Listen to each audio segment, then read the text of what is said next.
Welcome to Discovery Tour by Assassin's Creed: Ancient Egypt.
Welcome to Alexandria, planning of the city.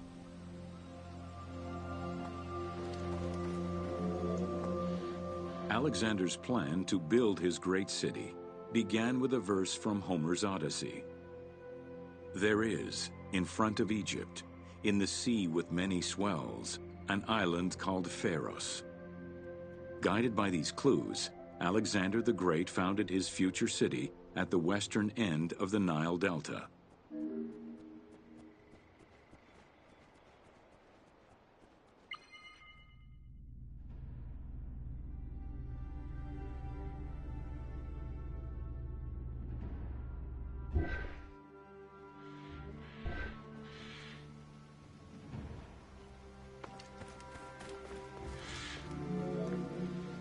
Though Alexander considered this location ideal for his great city, it presented considerable challenges. Too difficult to access during storms, the surrounding swamps threatened disease, and the limestone soil prevented the growth of healthy crops. However, due to the influence of his mentor Aristotle, Alexander the Great recognized that the true value was its strategic emplacement. Alexander knew that in controlling Pelusium to the east, Memphis to the south, and his crowning glory Alexandria to the west, he would create a triangular stronghold, allowing him to control the entire delta while giving him access to the Mediterranean.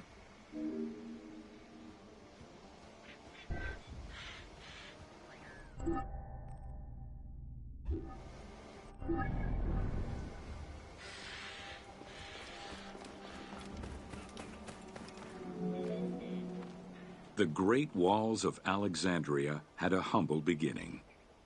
Lacking chalk to outline the future city's foundations, architects were forced to use flour instead. Clouds of migrating birds swept down and ate the flour, erasing the plans. This prompted Alexander to seek guidance from the oracles, who reassured him that his future city was destined to feed a large population.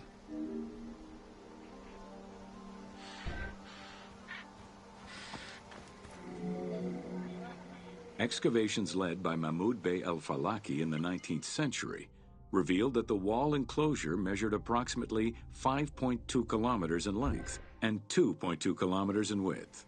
It was roughly 9 meters in height.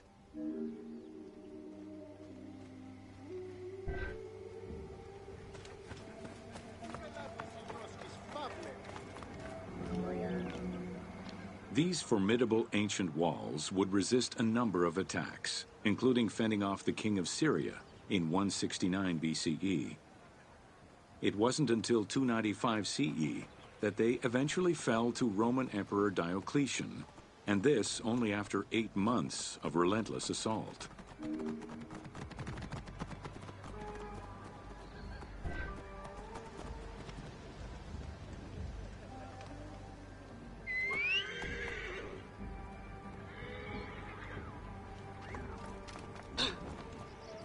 Maxa elavnis kagisteos, amelison.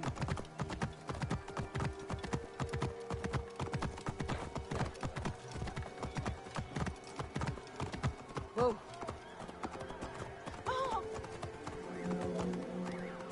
Alexandria's principal architect, Dinocrates, chose a Hippodamian grid plan. The grid maximized functionality, with wide, straight roads and canals running beneath them. Alexander recognized the military value of the city's design. The wide, parallel streets gave him optimal surveillance of the city, while allowing the unobstructed flow of troops.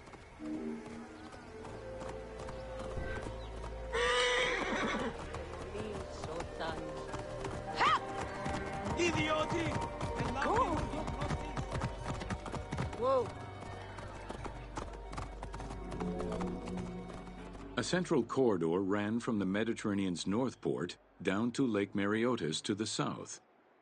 This thoroughfare acted as an unobstructed link for commercial trade and travel between the two ports. Many of the streets were bordered with grand buildings and parks, including Canopic Street, with its impressive gate bordering the eastern end.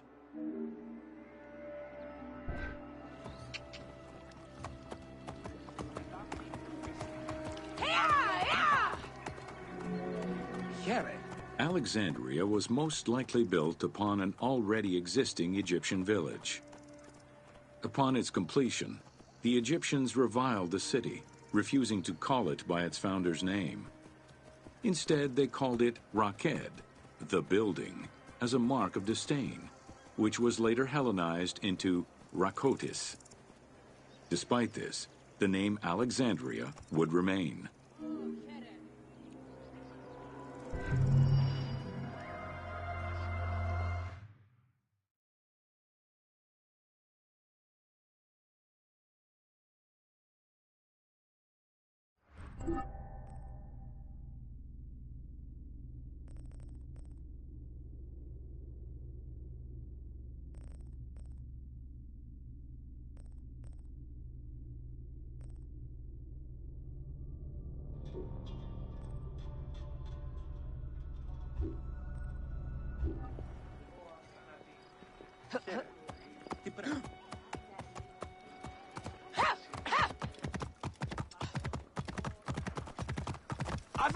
Whoa.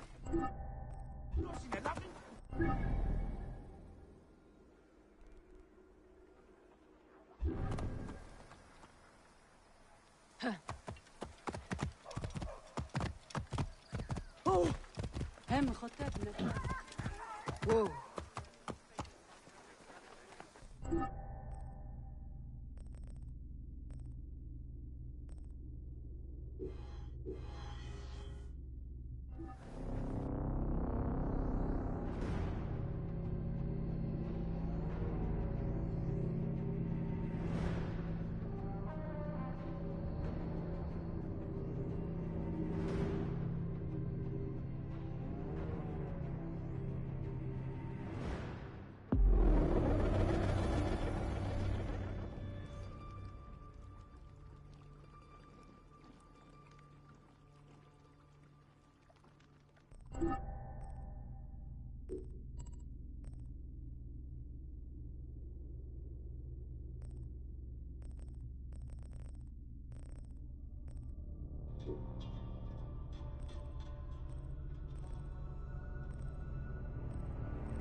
Welcome to Cleopatra, Queen of Egypt.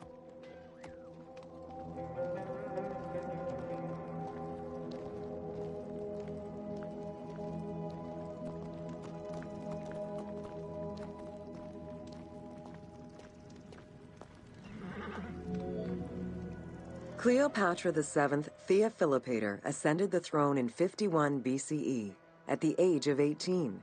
Though her early attempts to maintain power were often challenged, she eventually prevailed and became the sole ruler of Egypt. According to Plutarch, she was the only Ptolemaic pharaoh to speak the Egyptian language. Her intelligence, coupled with a good education and a great political mind, allowed her to make the alliances necessary to maintain the independence of Egypt while Rome was becoming a Mediterranean empire.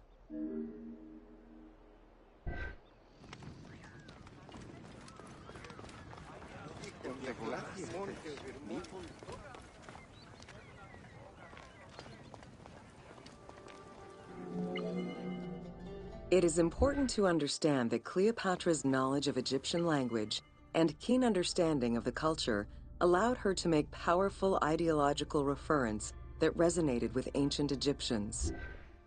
By associating herself with the goddess Isis, the Divine Mother, Great of Magic, and repository of divine essence, Cleopatra firmly established herself as the protector of the two lands and legitimized her place on the throne.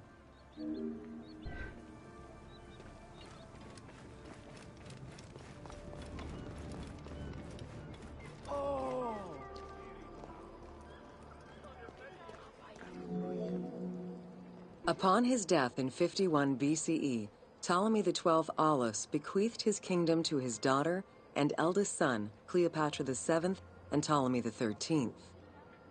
As was custom, the siblings were married. The new pharaoh was 10 years old, his sister wife 17. The early years of their reign were not easy. Between 50 and 48 BCE, droughts and floods aggravated Egypt's problems. General Achillas and the royal advisor Pothinos kept intervening in the young ruler's political decisions, and eventually colluded to turn Ptolemy XIII against Cleopatra. By 48 BCE, Cleopatra was in exile.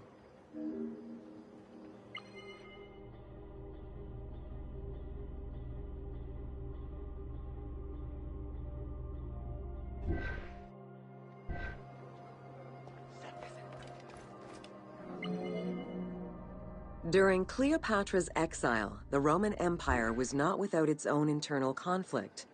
Caesar and Pompey were at war with one another, and after his defeat in 48 BCE, Pompey fled to Alexandria in the hope of finding refuge.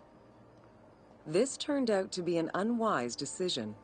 Listening to his advisors, Ptolemy XIII elected to have Pompey assassinated, his head kept as a gift, in the hopes of acquiring Caesar's favor. This gambit backfired. Instead of earning approval, the murder of a Roman greatly angered Caesar.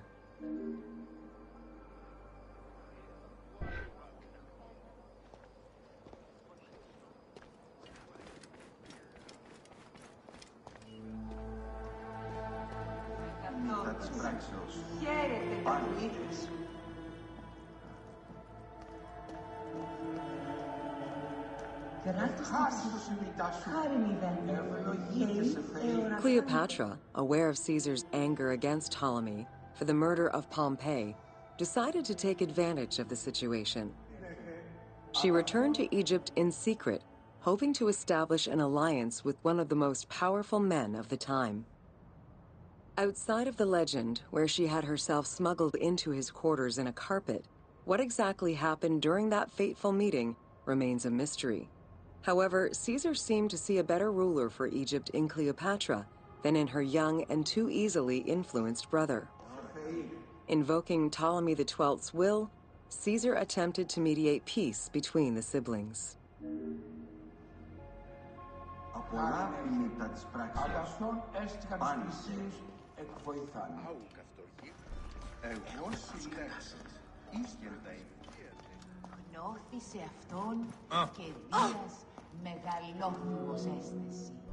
Ptolemy XIII was enraged by the turn of events, and his advisors were none too happy to see Cleopatra return. Urged on by General Achillas and Pothinos, the young pharaoh plotted against Caesar and Cleopatra, resulting in the siege of Alexandria in 47 BCE. It was in March 47 BCE that Caesar defeated Ptolemy XIII's forces. The young pharaoh drowned in the Nile after having fled the battlefield. With her opponents dead or powerless, Cleopatra married her other much younger brother, Ptolemy XIV, and finally claimed the throne of Egypt for good. The end of the Alexandrian War also cemented the romantic and political alliance between Cleopatra and Caesar. Όλης αγαθότης, χαίρετε τα του ύπνου σου. Θνητείες μεν, άλλοι αθάνατοι θεοί φυλάτους είναι ημάς. Απολά είναι δίτα της θεραπεύουν με αυτής θυσίες και άλλες αναθέμαση. Ότι ωφελίας, ευχέριν, εφέσεστε. Χαίρον των θεών, ευμένη αγαθήν ψυχή. Καλώς ήρθες. In June of 47 BCE, Cleopatra gave birth to a son, whom she called Caesarion. Caesar did not accept the boy as his heir, choosing instead his nephew Octavian. Nonetheless, on his return to Rome, Caesar invited the queen and her brother husband to stay in the city. Her presence still drew much disapproval from the Senate. Always a strategist, Caesar left 4 legions in Egypt, and a man he trusted to direct Egyptian affairs, giving him control of the wheat supplies essential to Rome. Cleopatra and her entourage remained in Rome until March 44 BCE, when Caesar was murdered.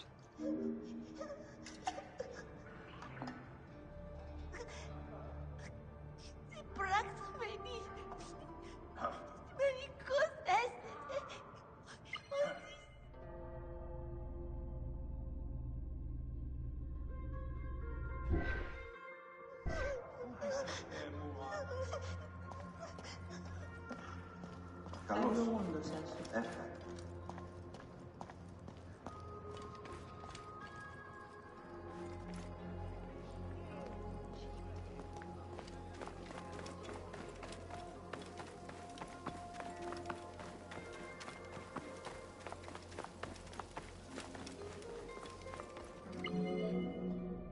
Caesar's most faithful ally, Mark Antony, often visited the Queen of Egypt during his stay in Rome.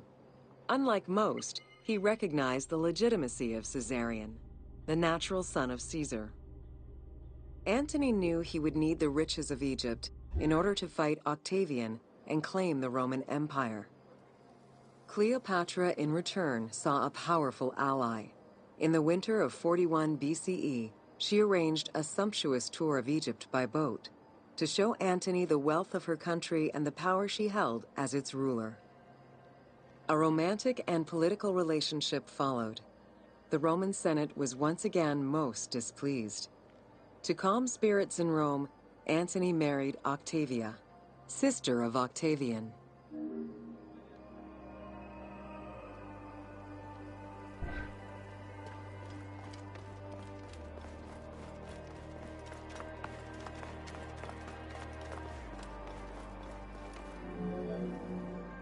Despite his marriage to Octavia, Antony remained Cleopatra's lover, and she gave birth to their children.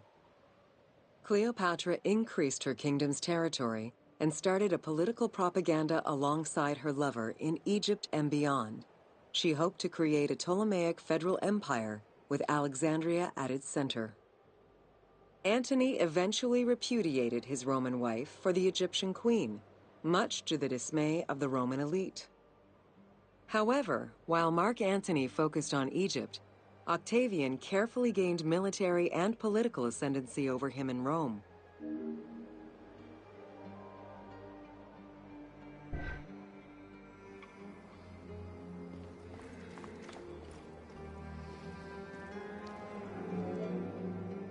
Octavian managed his own propaganda campaign and succeeded. The Roman people hated Mark Antony and Cleopatra. To avoid the censure still inherent in attacking a fellow Roman, Octavian simply declared war against Egypt. Rome's power still reigned supreme. The powerful Egyptian fleet, led by Cleopatra as well as Mark Antony's forces, were defeated in 31 BCE in Actium. Octavian arrived in Egypt in 30 BCE to formalize his victory.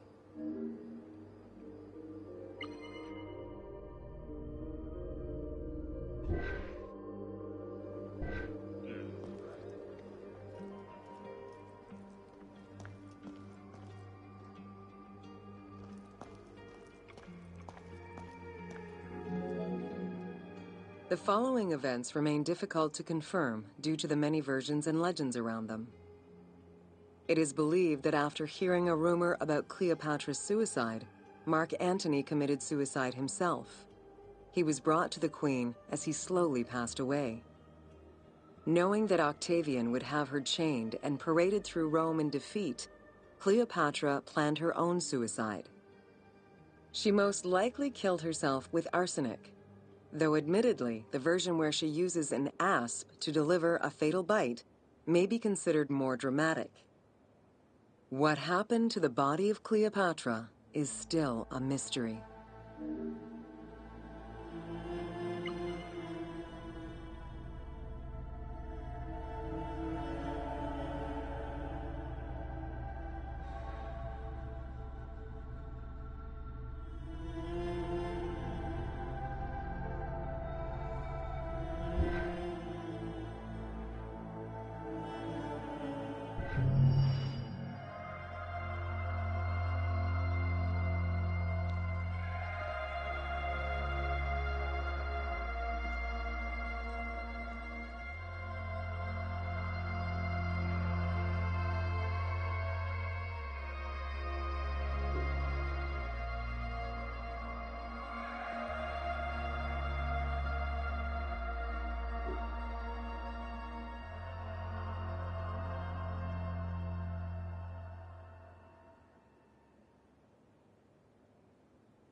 Welcome to Secrets of the Great Pyramid.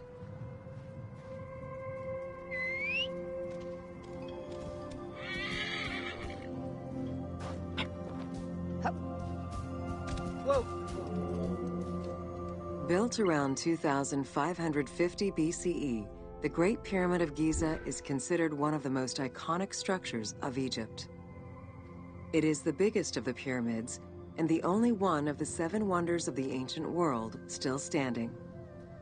The numbers associated to the Great Pyramid of Giza are impressive.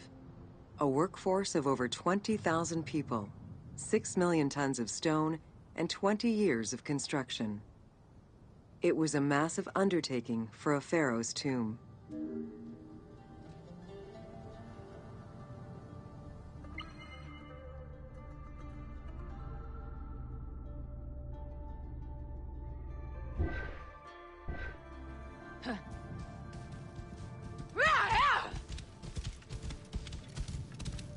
Whoa. The construction of the Great Pyramid was also a display of power and opulence on the part of Khufu. It is part of the pharaoh's vast funerary complex, which also includes 2 temples, 3 satellite pyramids, a causeway, and a builder's necropolis. We can guess that the intent behind the construction of these monuments was Khufu's way of declaring himself one of the most powerful pharaohs to rule a unified Egypt.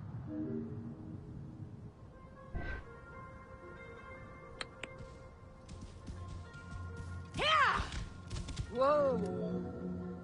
New insights into engineering and ancient Egyptian culture are still being revealed over 4,500 years later.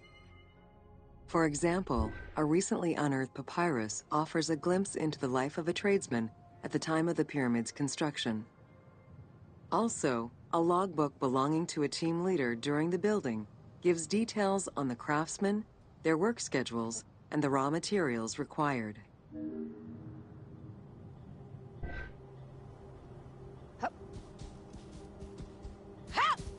Whoa. It is interesting to note that by Cleopatra's time, the pyramid's celestial purpose, its construction, and the function of its mysterious inner chambers was already unclear. Today, it is only through dedicated research that we have begun to grasp some of the Great Pyramid's mysteries.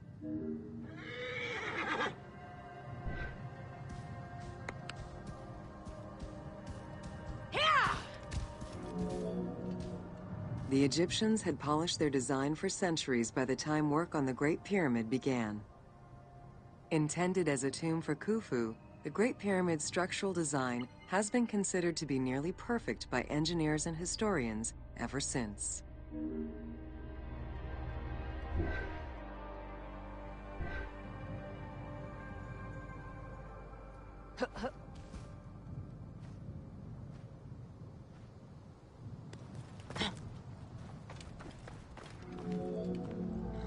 Precisely oriented north-south to the 4 cardinal points of a compass, the length of each side of the Great Pyramid at its base was 230 meters, and its original height was 147 meters. The pyramid is a mere 0.05% error away from being a perfect square.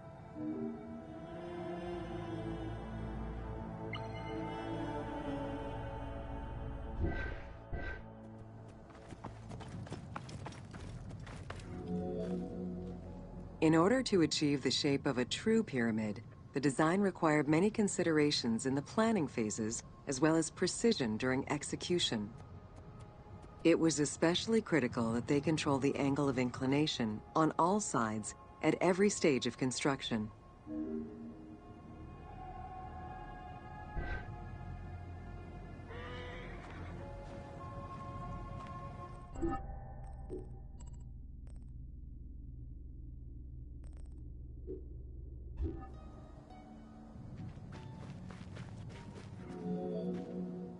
Materials for the Great Pyramid consisted of quarried limestone blocks, weighing between 2 to 15 tons each.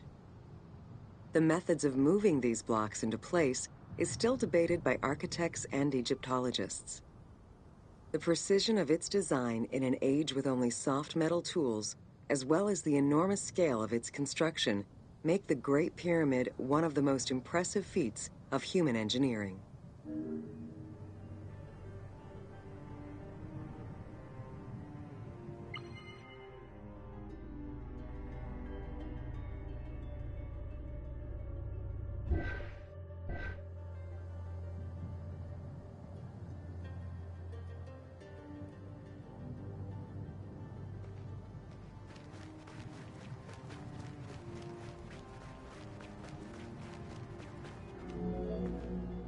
It's estimated that it took between 600,000 and 2 million blocks of stone to build the Great Pyramid. Experts calculate it would have required men to move 12 blocks every hour around the clock for 20 years to place the 2.3 million stones the monument is made of.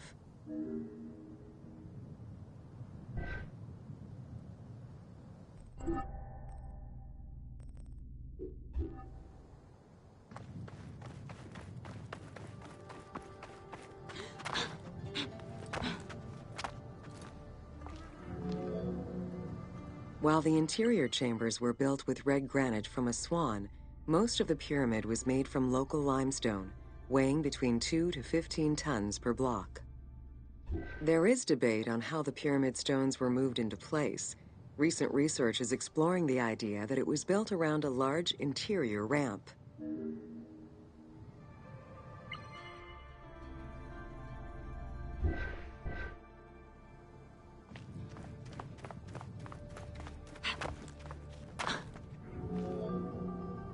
The recently discovered logbook confirms that the high-quality limestone of the outer casing was brought by boat across the Nile from a quarry in Tura.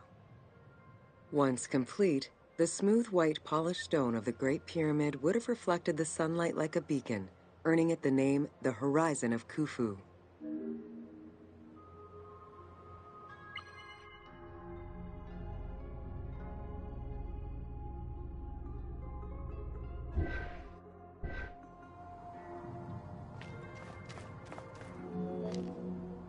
Over the centuries, thieves and travelers attempted to access the Great Pyramid numerous times. Ancient writings describe details of its interior, proof that some made their way within, though who gained entrance first and when is unknown.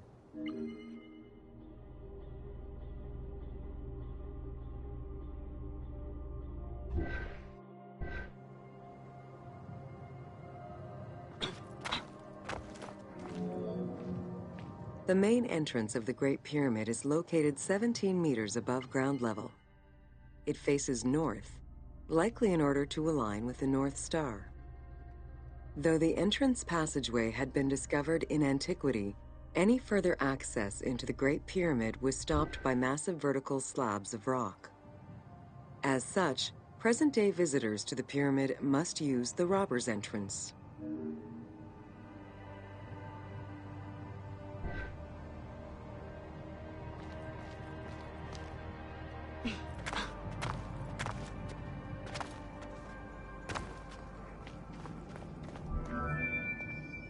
The robber's entrance is reported to have been opened in the 9th century by Caliph al-Mamun.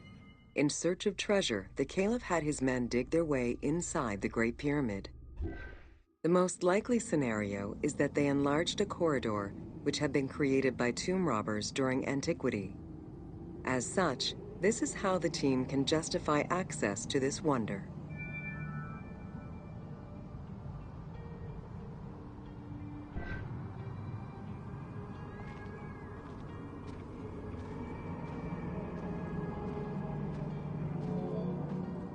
Attempts to gain entry to the Great Pyramid and uncover its potential secrets continued throughout the centuries.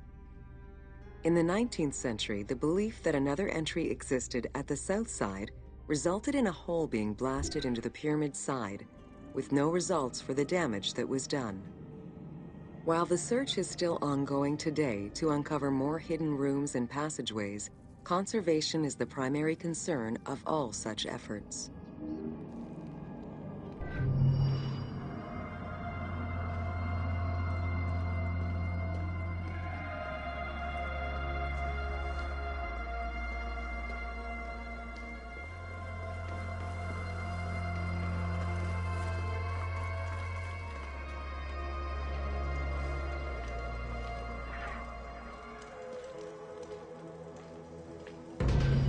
Welcome to the Great Pyramid of Giza, Upper Chambers. At the entrance of the ascending passage are 3 granite flagstones estimated to weigh up to 25 tons each. They were used to protect the Great Pyramid from thieves. Undaunted by the granite blocks, the thieves simply dug into the softer limestone around them, thus creating the robber's entrance.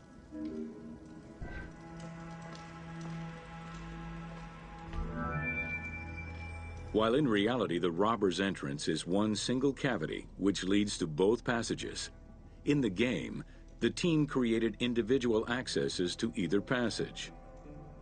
As such, in the game, one entrance leads to the ascending passage, while another leads to the descending passage.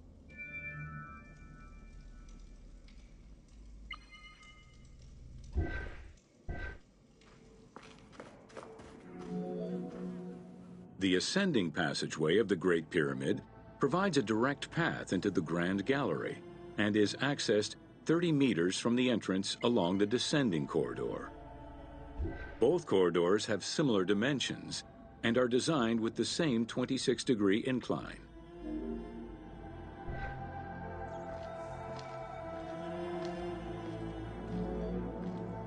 The ascending corridor has smooth masonry on its walls, and the layout includes many trapezoidal stones. Both the floor and ceiling of the passageway indicate that the passage was enlarged, possibly during or after the funeral, to allow workers room to move granite blocks meant to plug the corridor.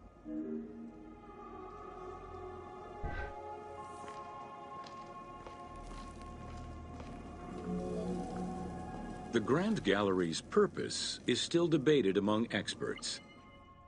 It may have been intended to align with the stars, act as a buffer to protect the king's chamber, or simply to facilitate the transport of the granite blocks used inside the pyramid.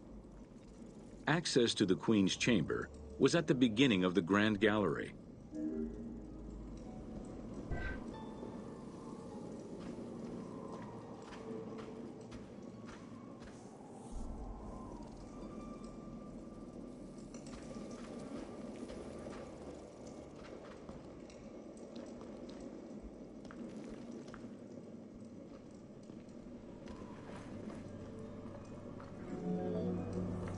Though this room is referred to as the Queen's Chamber, it is believed that there was no queen buried here. Based on their knowledge of earlier pyramids, Egyptologists believe it was more likely intended as the king's serdab, a chamber meant to contain the Ka statue, which would in turn house the king's spirit.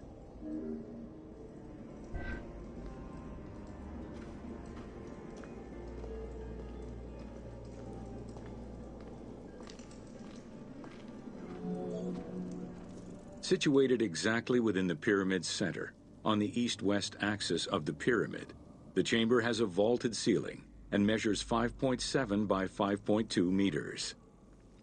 In the eastern wall, there is a niche, tucked away in a small corbelled archway, which may have originally held the Ka statue.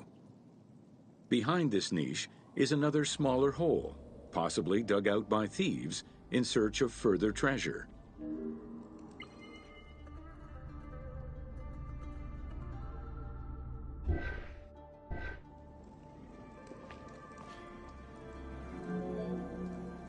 In the 19th century, 2 shafts were found running through the north and south walls.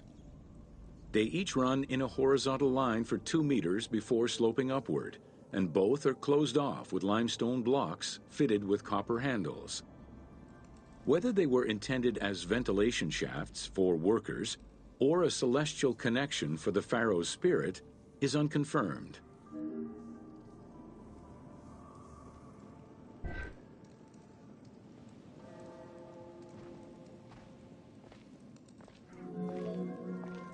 A recent scan of the room indicated the presence of an unknown cavity hidden behind the north face of the walls over the descending corridor. Further investigation is still ongoing to ascertain the nature of the anomaly, so as to avoid risking damage to the monument.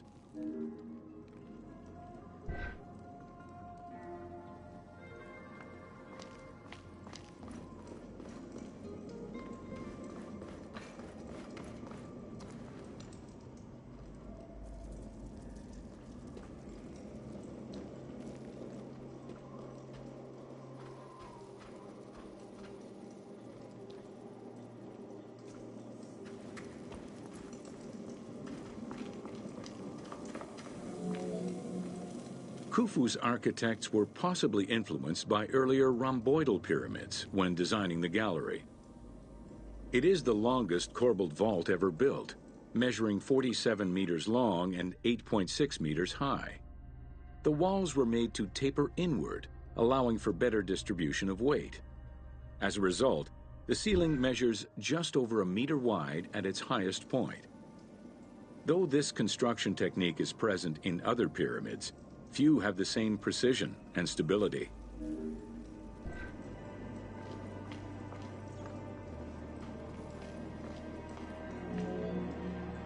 While the space is visually dramatic, the gallery seemed to serve a practical function, though what exactly remains uncertain.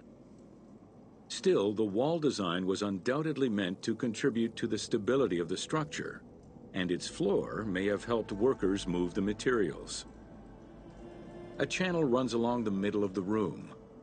A movable floor originally rested in this central recess.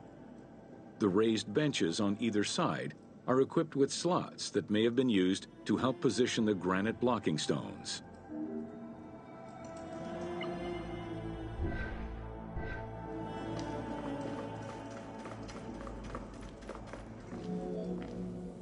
At the end of the Grand Gallery is the entrance to the antechamber leading to the King's Chamber.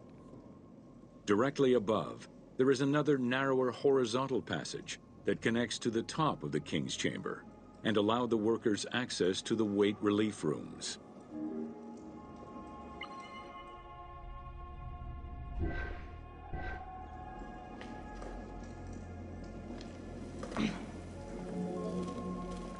The far end of the Grand Gallery leads to a small antechamber with a portcullis, preventing access to the King's Chamber.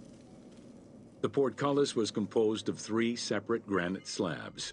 They were designed to be lowered into place and seal the chamber after the burial of the king.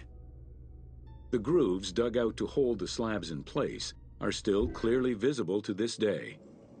The elaborate locking system was composed of a series of grooves for the ropes and pulleys that dropped the stones into place like the notches on a key.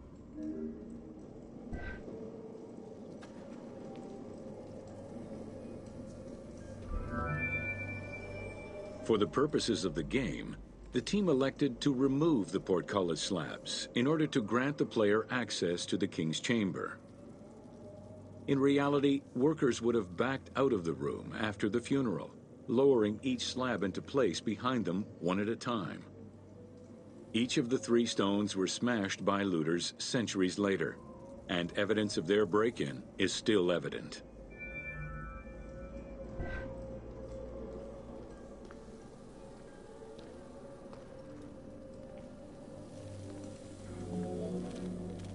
The King's Chamber is built entirely out of red granite. The King's Chamber measures 5.8 meters in height. It has an imposing cover of 5 stacked levels above, with granite beams weighing 25 to 40 tons each. The uppermost level is surmounted by a vault of stones, arranged in chevrons to bear the enormous structural load.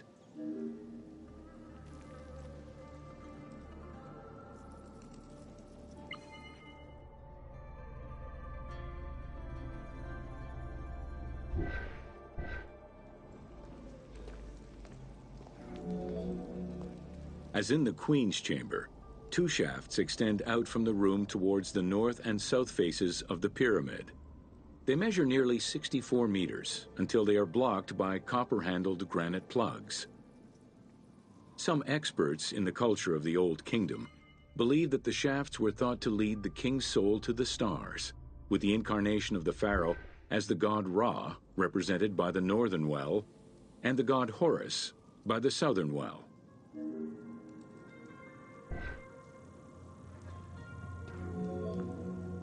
There is a granite sarcophagus at the west end of the room, but it is the concealed construction inscriptions left by workmen on the roof's stones which verify this as the resting place of Khufu.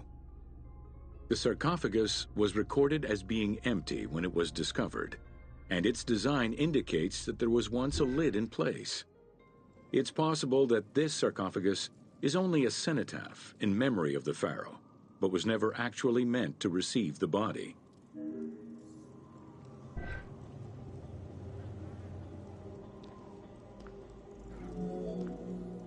Khufu's mummy was never found. It is hoped that as of yet undiscovered hidden rooms and shafts of the pyramid may provide an answer as to its location.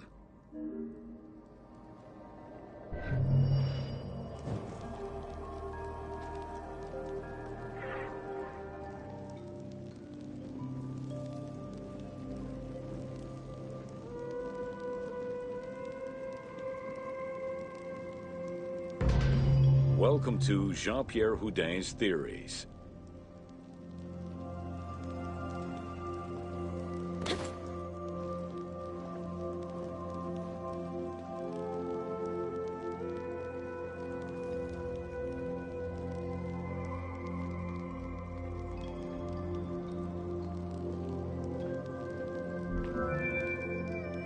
The team wanted to provide players with a sense of exploration and discovery, particularly within the Great Pyramid. As such, a decision was made that the internal design of the monument in the game would reflect Jean-Pierre Houdin's theories. While the antechambers of the King's Tomb have yet to be discovered, Houdin posits that this is merely due to a unique design, placing the pharaoh's tomb at the center of the pyramid. The entire tour you are about to take was designed along Houdin's hypotheses.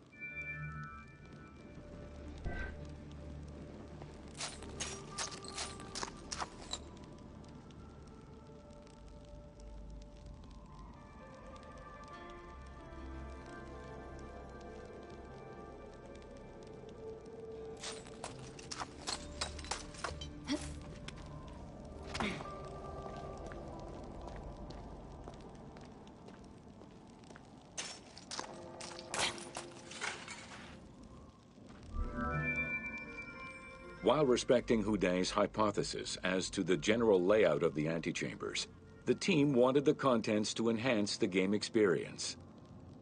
In regular royal tombs, the antechambers were filled with all the material goods needed by the pharaoh in the afterlife. To support the feelings of discovery and awe, the art team created a unique and fantastical treasure in this second antechamber.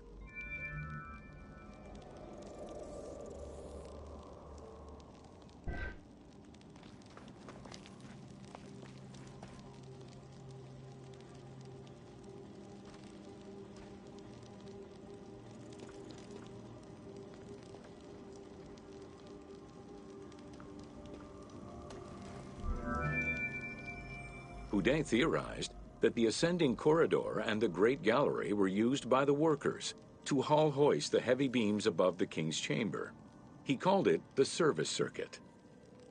The corridor you are in now was created by the team following Houdin's theory and is referred to as the Noble Circuit.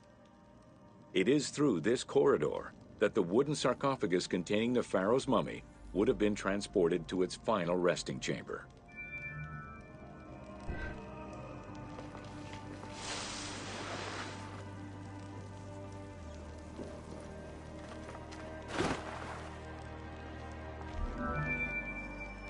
With this structure in mind, one can easily assume that the pyramid's entrance would have been connected to the two antechambers. Modern research has revealed that a cavity might be located behind the north face chevrons of the pyramid. As such, the team chose to create this area for the player to explore. Here is where Houdin believes that the priests and nobles would have exited the pyramid after the burial ceremony.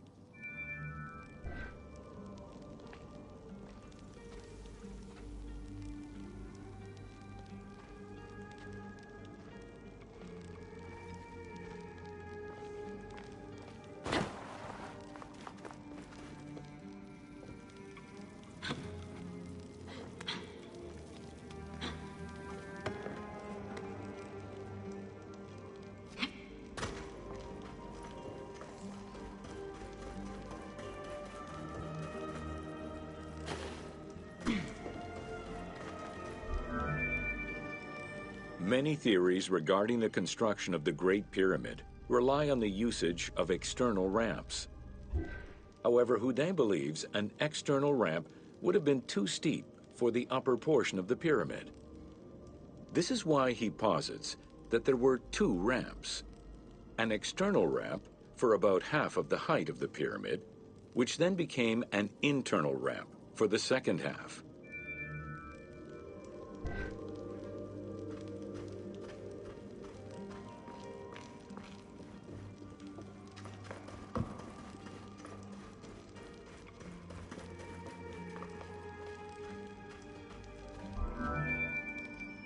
Houdin's theory states that this internal ramp followed the sides of the pyramid in an ascending spiral pattern.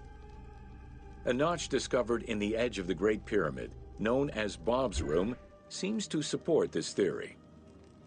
Located at the corners of each edge of the pyramid, these large rooms would have allowed workers to turn the stone by 90 degrees, allowing them to continue the ascent. The team chose to create rooms such as this one, bringing Houdin's hypothesis to life.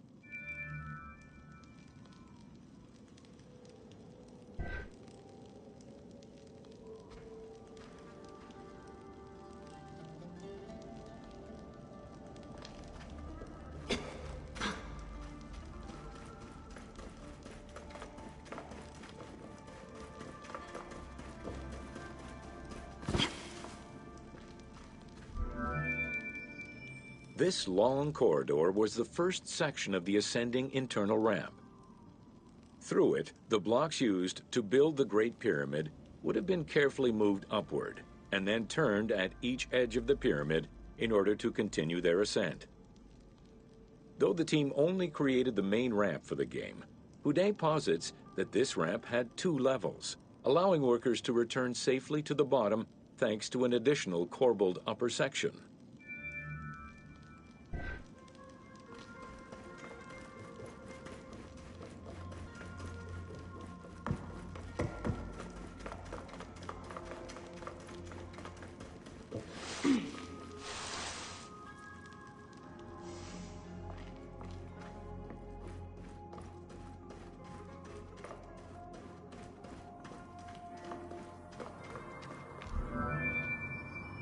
According to Houdin, the start of the inner ramp was located at the base of the southeastern face of the pyramid.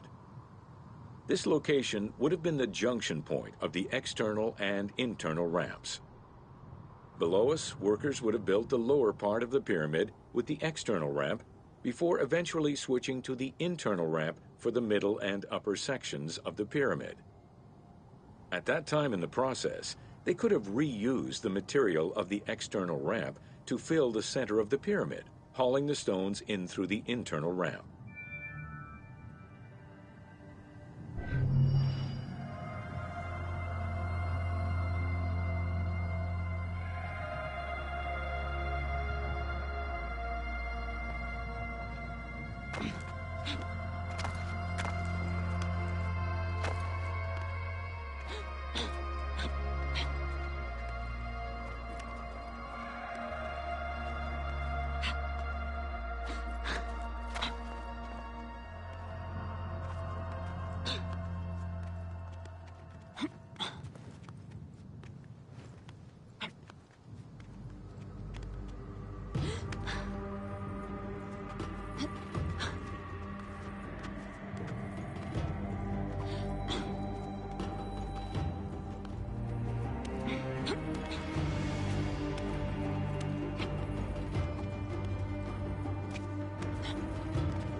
It's not the heat that gets you.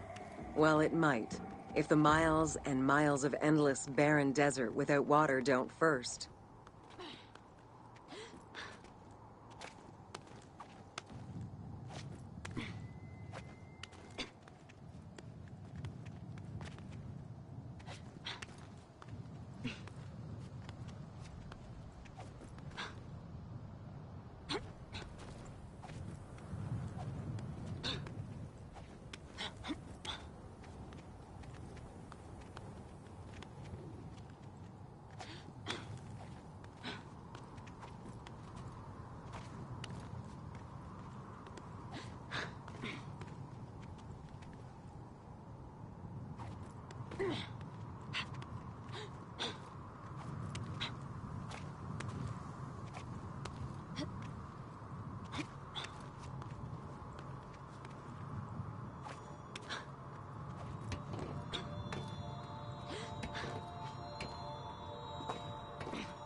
Don't forget, you can still use photo mode at any time.